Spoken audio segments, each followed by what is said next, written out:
Assalamualaikum warahmatullahi wabarakatuh. Pemirsa yang dirahmati Allah Subhanahu wa Ta'ala, ada satu penyakit hati yang wajib kita hindari di dalam kehidupan ini, yaitu penyakit dengki, penyakit iri dengki. Di dalam surat Al-Falaq, Allah sudah mengingatkan, A'udzubillahi minasyaitonirrajim. Bismillahirrahmanirrahim. Wa min syarri hasidin idza hasad.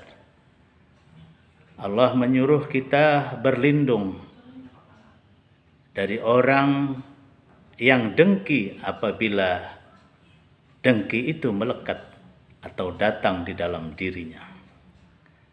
Kedengkian di dalam kenyataan hidup akan menghapuskan seluruh kebaikan, seluruh amal soleh yang telah kita lakukan. Karena itu kita selalu bermohon kepada Allah agar selalu dipelihara diri kita, dijauhkan diri kita dari sifat-sifat dengki ini, karena akan menghancurkan seluruh bangunan kebaikan yang sudah kita bangun di dalam kehidupan sehari-hari kita. Fahmi Amrusi, Rumah Banjar melaporkan. Assalamualaikum warahmatullahi wabarakatuh.